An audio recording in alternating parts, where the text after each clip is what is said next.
All right, so I always start my arm days with pull-ups, and like I said in my previous video, I like getting to a whole number. In this workout, it was 50, got to 50. You can see right here the first set. I'm pretty sure I get 16 right here. I pumped them out on the pull-up bar, and fortunately enough, my brother came to work out and did the same exact workout as me on this day, and he was able to hold the camera for me, so he's the reason why you have this beautiful footage right here. A little shaky, but I'll let him pass. He's not a camera guy. So after the first set, I usually go down to around 11 and 12 reps. I didn't film those ones, didn't really think I needed to, but it's just working down the sets until I get to 50 or over 50. Let's say if I get to 46 or 47, which in this workout I did get to, I kind of got to 46. I just did another workout to failure. So I ended up getting around like 54, I think.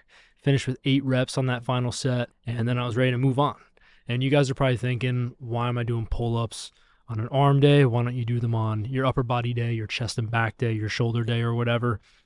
And it's just one simple reason. Pull-ups take about, for me at least, doing it this way, working up to that whole number, it takes about 20, 25 minutes. I really don't like doing that on the same exact day that I'm doing all my bench press movements or my shoulder movements. It just takes a lot out of me, and that's also the reason why I do them first on my arm days. Because if I do, let's say, barbell curls, incline dumbbell curl, which I do in this workout, it takes a lot out of me, right? I'm not going to be able to do a set of 16 pull-ups after I do, let's say, a set of barbell curls, standing barbell curls with the 100-pounder for, I don't know, 8, 9 reps or whatever.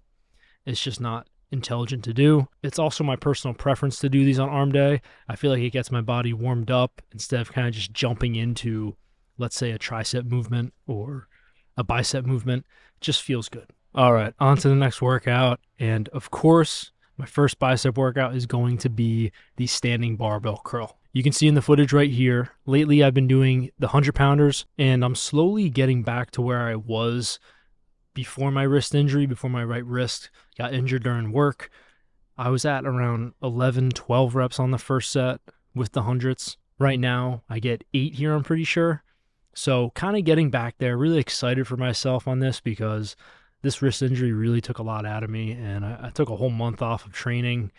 It was just, took a lot out of me mentally, and I don't think I lost any muscle, but obviously when you take a month off like that, strength's going to go down, and my wrist isn't fully healed yet. I'm still doing everything I can, everything in my power to get it stronger. Very excited to be getting back there, and 8 reps, it's close enough. When I first started doing these again, I remember the first time I did them, I got 4 or 5, and I was like, Jesus Christ, I lost like everything.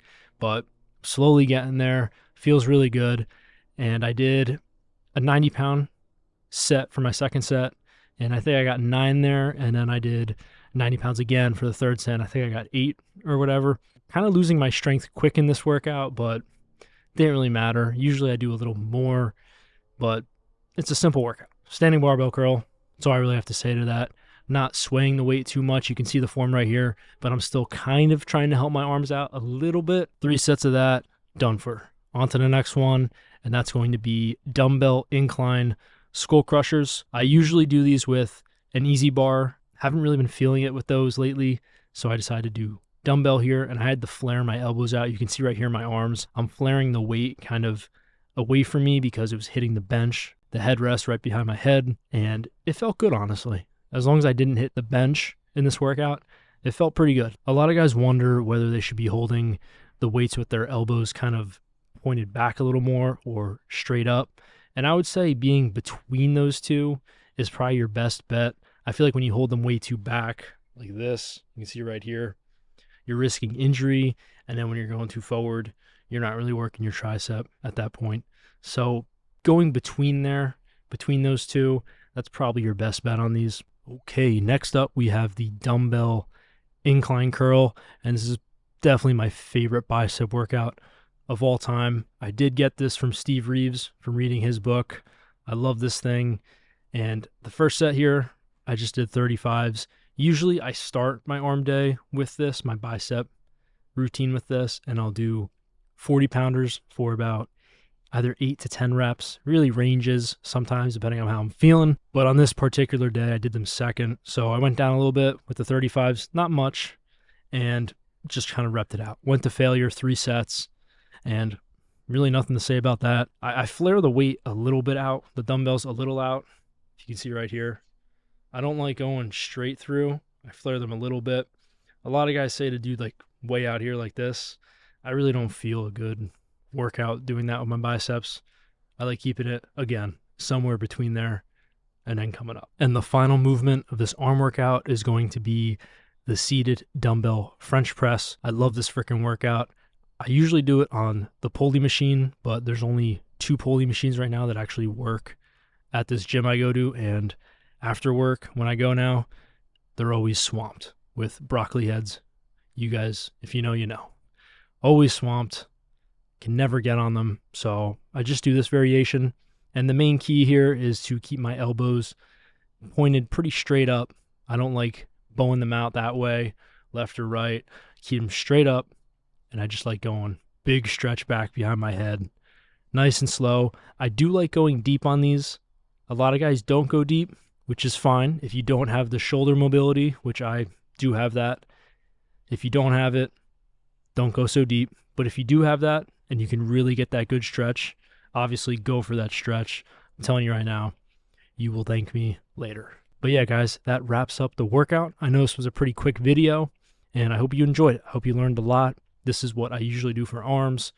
For the next workout, who knows? Might do something a little different. Maybe I'll do, I don't know, a pulley curl or whatever. It all depends on what machine's open at the gym, of course, what I'm feeling. If I get tired of one movement, of course, I'll move on to another one and then eventually return to that. Usually, though, I really never get tired of the movements that I do.